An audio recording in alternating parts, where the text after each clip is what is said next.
So, this is R.K. Shukla, ex-faculty of LN as well as आकाश। और बच्चों, जैसा कि आप लोगों को मालूम है, हम लोग डाइजेस्टिव सिस्टम के बारे में बात कर रहे हैं और आज हम लोग बात करने वाले हैं रेगुलेशन ऑन डाइजेशन। डाइजेशन का जो टोटल मैकेनिज्म है उसका रेगुलेशन कैसे होता है उसके बारे में हम लोग बात करने वाले हैं।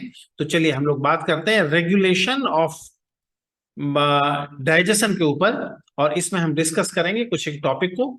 तो जब हम बात करते हैं रेगुलेशन ऑन डाइजेशन, तो याद रखना, रेगुलेशन ऑफ डाइजेशन में जब हम बात करते हैं तो सबसे पहले जो बात हमें दिमाग में सेट करना है कि डाइजेशन पर जो कंट्रोल होता है ये दो तरह का कंट्रोल होता है। न्यूरल कंट्रोल होता है, ये बेसिकली डाइजेशन पर जो कंट्रोल है दो तरह का कंट्रोल है। न्यूरल कंट्रोल मतलब नर्वस सिस्टम के द्वारा कंट्रोल, और न्यूरल कंट्रोल के अलावा हार्मोनल कंट्रोल भी काम करता है। एनसीईआरटी ने मेनली बात किया है न्यूरल कंट्रोल के बारे में, बट थोड़ा सा हार्मोनल कंट्रोल के बारे में भी बात किया है, तो हमें भी वो डिस्कस करना है। ठीक है, तो चलिए सबसे पहले बात करेंगे न्यूरल कंट्रोल के बारे में। और यहां पर ये मैं आपको बता दूं कि ये टॉपिक जो हम बात करने वाले हैं ये 11th एनसीईआरटी का चैप्टर 16 पेज नंबर 264 पर थर्ड पैराग्राफ है। इस बात को दिमाग में सेट करके रखना है, इस चैप्टर को यहां पर हम डिस्कस कर रहे हैं। ठीक है, तो सबसे पहले बात करेंगे न्यूरल कंट्रोल के बारे में। और न्यूरल कंट्रोल दो तीन तरह से काम करता है। सबसे पहले control on salivary gland, saliva का सिक्रेशन का जो कंट्रोल है वो वास्तव में न्यूरल कंट्रोल है। और ये कैसे काम करता है? जब भी आप किसी फूड मटेरियल को देखते हो या उसके बारे में सोचते हो या उसका स्मेल लेते हो या उसकी प्रेजेंस आपको महसूस होती है तो सलाइवेशन स्टार्ट हो जाता है। So basically this is nervous system control है, और सिंपैथेटिक और पैरासिम्पैथेटिक नर्वस सिस्टम इसके लिए काम करता है। ठीक है, फिर दूसरा गैस्ट्रिक और इंटेस्टाइनल सीक्रेशन। गैस्ट्रिक का मतलब क्या हुआ? डाइजेस्टिव, मतलब स्टमक का सीक्रेशन, और इंटेस्टाइनल का मतलब क्या हुआ? सेक्टस एंटेरिकस का सीक्रेशन। इसके लिए कौन काम करेगा? इसके लिए न्यूरल सिग्नल काम करेगा। इस बात को दिमाग में बिठा के रखना है। और थोड़ा सा एनसीईआरटी ने जिक्र किया है कि regulation on muscular activity. Muscular activity हमने पढ़ा है मस्कुलरिस एक्सटर्ना और मस्कुलरिस इंटरना, दोनों के बारे में हमने बात किया है। तो मस्कुलरिस एक्सटर्ना और मस्कुलरिस इंटरना में हमने अभी बात किया है कि जो मस्कुलरिस एक्सटर्ना है, एलिमेंट्री कैनाल का जो मसल्स लेयर है उसके बीच में और बैक प्लेक्सस होता है, ये काम करता है, और वेगस नर्व भी काम करती है। ये बिल्कुल एनसीईआरटी के डिटेल्स के अकॉर्डिंग हम लोग बात कर रहे हैं। ठीक है, फिर मस्कुलरिस म्यूकोसा के कॉन्ट्रैक्शन को किस तरह से कंट्रोल किया जाता है?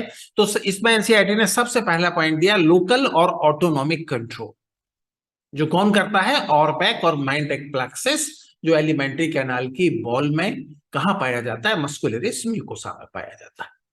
ठीक है, फिर उसके बाद कौन काम करता है? Control by central nervous system.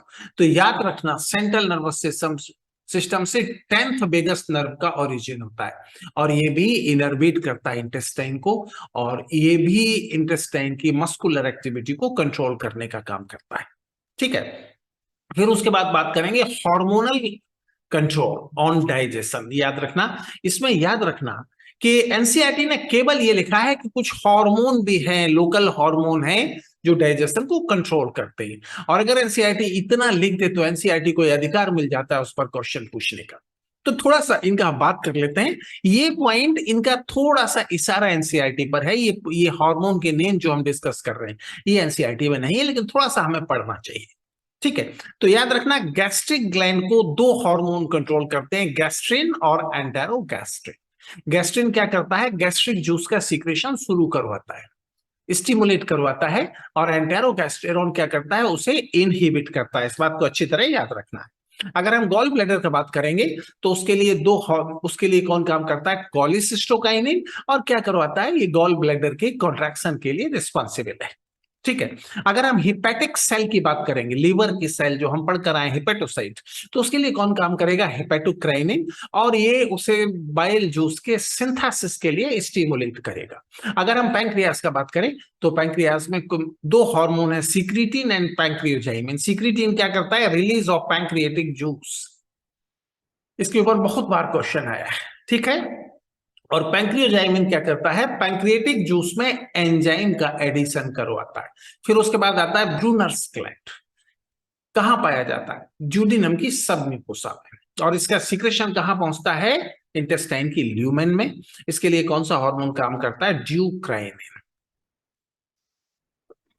और ये हार्मोन क्या करता है? ये म्यूकस का सीक्रेशन करवाता है। उसके बाद क्रिप्ट ऑफ लीवरकुन पर काम करता है एंटेरोक्राइनिन, और ये क्रिप्ट ऑफ लीवरकुन से मेनली एंजाइम का सीक्रेशन करवाता है। और उसके बाद माइक्रोब्लाई पर काम करता है ब्लीक्राइनिन, और ये क्या करता है? ये माइक्रोब्लाई के एब्जॉर्प्शन की स्ट्रेंथ को बढ़ाने का काम करता है।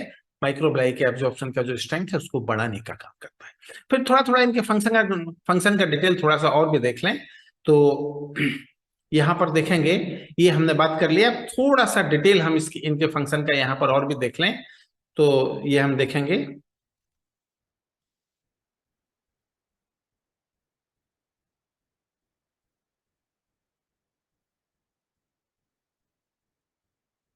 हाँ, अब बात करें थोड़ा सा hormonal control on gastric phase of digestion.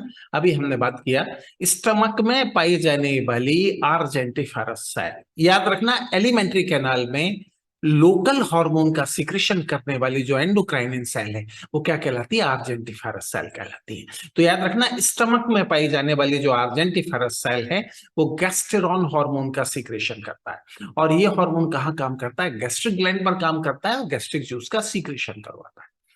और याद रखना, ये अकेला हार्मोन है जिसका सीक्रेशन कहां से होता है? स्टमक से होता है। अदरवाइज बाकी सबका कहां से होता है? स्मॉल इंटेस्टाइन से होता है, ठीक है। फिर आर्जेंटिफेरस सेल ऑफ ड्यूडेनम, मतलब जो आर्जेंटिफेरस सेल मतलब एलिमेंट्री कैनाल का हार्मोन का सीक्रेशन करने वाली सेल, ठीक है। ये हार्मोन एंटेरोगैस्टेरॉन का सीक्रेशन करता है, जिसे गैस्ट्रिन इनहिबिटरी पेप्टाइड भी कहते हैं। और ये हार्मोन क्या करता है? ये गैस्ट्रिक जूस के सीक्रेशन को स्टॉप कर देता है, ठीक है। फिर उसके बाद थोड़ा इसका फंक्शनिंग देख लो। देखो, स्टमक की बॉल से क्या निकला? गैस्ट्रिन, और इसने गैस्ट्रिक जूस को स्टिमुलेट किया।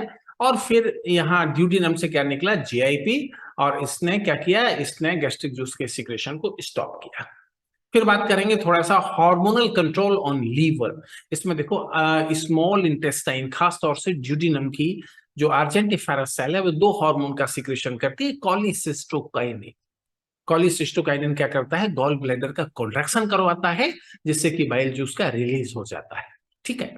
और हिपैटोक्राइनिन और मेनली किस पर काम करता है? हिपैटिक सेल पर काम करता है बाइल जूस के सीक्रेशन के लिए। और यहाँ पे ये बात अच्छी तरह से याद रखना कि सीक्रेटिन इसके काम में सहायता करता है, हालांकि सीक्रेटिन का मेन काम ये नहीं, ठीक है। फिर उसके बाद बात करेंगे hormonal control on pancreatic juice. तो स्मॉल इंटेस्टाइन की आर्जेंटिफेरस सेल से ये निकलता है। और सबसे पहले हार्मोन सीक्रेटिन निकालता है, जो पैंक्रियास के एक्सोक्राइनिन पार्ट एसिनस पर काम करता है, और उससे पैंक्रियाटिक जूस और बाइकार्बोनेट का सीक्रेशन करवाता है। ये काम सीक्रेटिन करता है। इसके ऊपर 2 या 3 बार क्वेश्चन आ चुका है। फिर हार्मोन पैंक्रियोजाइमिन, ये क्या करता है? ये पैंक्रियाटिक जूस को रिलीज करता है, पैंक्रियाटिक जूस में एंजाइम को रिलीज करता है, ठीक है। फिर उसके बाद हम बात करेंगे hormonal control on intestinal juice. 3 hormone काम करते हैं। हार्मोन ड्यूक्राइनिन ब्रूनर्स ग्लैंड पर काम करता है, और इससे म्यूकस का सीक्रेशन करवाता है। हार्मोन एंटेरोक्राइनिन किसका काम करता है? स्टिमुलेशन ऑफ क्रिप्ट ऑफ लीवरकुन, मतलब इंटेस्टाइनल ग्लैंड, और उससे इंटेस्टाइनल जूस का सीक्रेशन करवाता है। जबकि ब्लीक्राइनिन बिलाई के स्ट्रेंथ को बढ़ाता है। अब थोड़ा सा हम बात कर लें एनसीईआरटी ने इसके बारे में क्या लिखा है, कैसे लिखा है, किस तरह से डिटेल किया है, थोड़ा हम बात कर लें उसके बारे में। तो देखो, एनसीईआरटी सबसे पहले लिखता है पेज नंबर 264 का 3rd paragraph, The activity of gastrointestinal tract are under neural and hormonal control for proper coordination of different part. ये हमने पढ़ लिया है. The sight, smell, and or the presence of food in the oral cavity can stimulate the secretion of saliva. ये भी हम पढ़ कर आए. Gastric and intestinal secretion are also similarly stimulated by neural signal. तो चौथा पॉइंट है, ये बिल्कुल एनसीईआरटी की लाइन है, हमने केवल उसको मॉडिफाई किया है ताकि आप आसानी से पढ़ सकें। The muscular activity of different part of alimentary canal can also be moderated by neural mechanism both local and through central nervous system. और उसके बाद hormonal control of the secretion of digestive juice is carried out by local hormone produced by gastric and intestinal mucosa. तो इन तमाम सारी बातों को हमने पढ़ लिया है। फिर इसके बारे में कुछ एक क्वेश्चन है, ये कुछ एक क्वेश्चन है और इन क्वेश्चन को आपको सेटल करना है। ये क्वेश्चन आपको डिस्क्रिप्शन में मिल जाने हैं, तो इन क्वेश्चन के बारे में आप लोग बात करेंगे, क्वेश्चन को आप सेटल करेंगे तो ये टॉपिक कंप्लीट हो जाएगा। अब अगले टर्म में हम लोग बात करेंगे किसके बारे में, डिसऑर्डर ऑफ डाइजेशन, केवल वही टॉपिक डाइजेशन में बाकी बचा है तो उसके बारे में हम लोग डिस्कस करेंगे फिर तो ये डाइजेशन कंप्लीट हो जाएगा। ठीक है, इसमें कुछ एक क्वेश्चन है, क्वेश्चन आपको सेटल करना है, अगले टर्म पर हम डिस्कस करेंगे और ये सारा मैटर आपको डिस्क्रिप्शन में मिल जाएगा। Okay, all the best.